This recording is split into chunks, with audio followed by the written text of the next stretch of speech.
Now, we know the Prime Minister has got the cranky pants on at the moment. Why? Because, as they used to say about Donald Trump, the walls are closing in. Every day, the bookies, the polls, they all tell the same story. The bloke who planned to rule for a generation may, just may, be out of a job in a few weeks' time. Now, my prediction is a minority Labor government, but you can't deny what is going on. Fast-moving polls that get worse for the Prime Minister and the Labor Party as every poll comes out. There's not a week that doesn't go by without some example of the Labor Party falling below 50% in two-party preferred, and once you start to dig into the detail, the data is even worse. I'm not breaking any news to you there, it's just the reality of where we start the conversation this evening. In fact, the latest poll out from the Morgan organisation, and I must say, their polls do bounce around a bit, but tonight it's 51.5 to 48.5. But of course, the Prime Minister knows that he has got many people on his side who, of course, are completely independent, but will, of course, in this campaign, not just give him the benefit of the doubt, but run as hard as they possibly can against any idea of a change in government, that being, of course, many inside the Canberra Press Gallery. Not all, but many.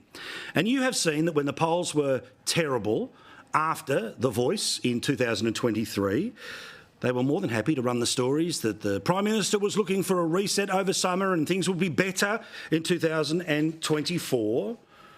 We know that the media are more than happy to repeat ludicrous claims from the Prime Minister that the worst is behind us, that magically everything that has cost how much over the past 3 years is all just melting away. Or, of course, they are covering, like a full election campaign, the dummy election campaign from this Prime Minister, one where there's not a joint he doesn't stop at that he wants to fire the cash cannon at. By the way, it's your cash, of course. Today we're announcing an equity injection of $3 billion into the NBN. A $7.2 billion announcement today to assist with the Bruce Highway. A really important announcement that will bring up this wonderful city. Today we had the significant announcement of $200 million in housing and community infrastructure for regional WA. And on and on and on and on. Every day some new announcement as if it was the election campaign, the media covering it as if it is the election campaign, but never actually grabbing the calculator to double-check what the spendometer is at currently for Anthony Albanese and the Labor Party. Since January the 1st, just this year, we're not even 2 weeks into February, $16 billion has been promised by this bloke. $16 billion of your dollars on top of the record spending, on top of the record spending, ahead of budget deficits for the next 40 years. Well, just like the reset after The Voice, just like The Voice itself, and just like the faux election campaign, the money has not moved the needle. The latest polling, again, as sure as tonight, or if you roll back to other organisations with more stable numbers, it shows things rolling Dutton's way and against Albanese week after week, day after day. So, those that are the Praetorian Guard, the chief guards of the Canberra bubble, they are rather focused on a bit of news that they believe will save the backside of the Prime Minister that they prefer. You will have heard this many, many times, but here's an example of what they think will be Albo's best last chance to reverse his terrible standing. The Albanese government will be sweating on an interest rate cut and will be excited that the inflation figures today open the door for that to be a real possibility when the Reserve Bank meets next month or in April. The government wants a interest rate cut before they call an election or at some stage during the election campaign. That would be the ultimate sign in their eyes to Australian voters that the economic fight against the inflation dragon, as Jim Chalmers used to call it, has at least been, if not won, then certainly it is winning.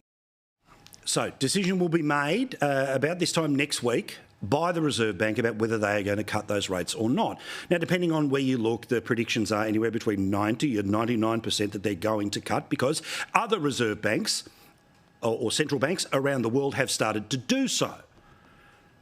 But I've got a little feeling that this is not going to be the silver bullet that many in the media, who always give the benefit of the doubt to the government because they like the arrangements they have with the side of politics they prefer, that it is not going to be the silver bullet solution to all problems Albo. Because according to those who have done the numbers, if there was an interest rate cut of 0.25%, which generally speaking it goes up by 0.25%, it comes down by 0.25%, it would save you a grand total of $92 a month if you've got a $600,000 loan. $115 at $750,000, or if you're $1 million, $154 a month. Not a week, a month. Now, of course, would you prefer that money not to be going on your repayment? Sure. But does anyone not believe that your power bill, the cost of petrol, the cost of insurance or anything else is not equally gobbled up by that small amount of money? Instead, it's just a big headline number that they will be able to try to tell you that everything is better. But remember what the reality is here. And then there's some fan fiction on top of all of this. So invested are parts of the Australian media that the Reserve Bank holds the key to the future of the Albanese government, and it must turn that key, sir, in order to give the relief to the government for it to get the clear air to get its rightful place as a re-elected government. This today popped up on taxpayer media, where they start fan fictioning about what the costs are. Now, yes, they had the examples of a 1 month reduction, but then they just start pretending that there'll be multiple rate cuts. In fact, further interest rate cuts could lead to more savings. For example, Canstar says 2 rate cuts would see monthly repayments fall by $229 per month on a $750,000 loan. And if there were 4 rate cuts this year, a borrower with $1 million loan would save $599 a month. Now, I hope that there are 4 rate cuts this year, but there are currently duck egg, maybe, probably 1, but the idea that one automatically leads to another, Remember, this government rigged the way that the Reserve Bank is making its decisions. Rather than meeting on the first Tuesday of every month, it's kind of every 6 weeks, a little bit longer here, a little bit less there. So the decisions that they make will either be lots of dramatic changes because they are meeting at fewer times, or small changes, wait, then another change. That is most likely to be the case of the course of the Reserve Bank Governor. But watch this space and watch the media tell you that everything that this government has made worse over the past 3 years will magically be forgiven if you can save $92,000, $115,000 or $154,000 off the repayment of your mortgage in the month of a federal election. And while, of course, it is the decision-making of the Prime Minister as to when the election will be, can I give you a little hint as to the theories around the date? And it's no secret political insight from decades of walking the corridors of power. It's available on the Reserve Bank's website. The Reserve Bank will be meeting on the 17th and 18th of February. Their next meeting will be, as I said, about 6 weeks after that, 31st of March and 1st of April. The suggestions of the election timing is that it could be the first weekend in April or maybe the second weekend in April. That would mean that they don't have to deliver a federal budget. That second number, if the press gallery dreams are right, would be a reduction in the repayments on interest rates and your home loan in the week of an election. But don't forget, half of the country votes early. So the half of the country will not see what may or may not happen from the Reserve Bank. But this is why I do not believe for a second that despite what the media will tell you, because the media told you the voice was going to happen, the media told you that this bloke was going to reset, the media told you that the too little too late tax cuts would completely reverse the government's standings. In every occasion, it has got worse because your financial scenario has gotten worse. And while I hope, desperately hope, as a person trying to pay off a house, that interest rates fall as fast as humanly possible,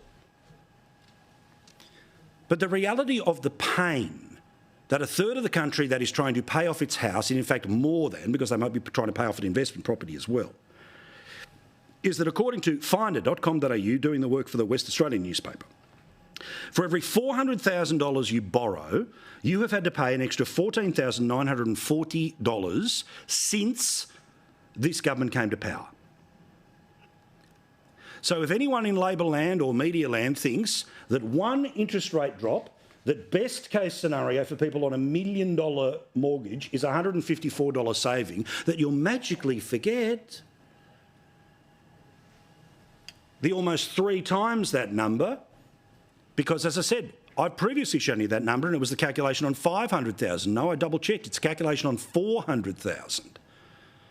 So put it up again. Do the maths. Now, the average home loan in Australia is a little lower than the home loan if you are trying to pay off a property in Sydney, Melbourne or Brisbane. Certainly Perth, where their market is going nuts right now.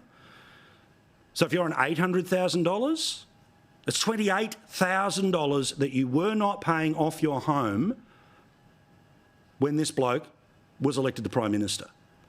That's last year, the year before, and that's the track that you are on for this year. That's why they can tell me as much as they want to that times are changing and we've turned the corner and the worst is behind us. The reality is that the worst has broken many Australians. It has pushed too many Australian families right to the brink.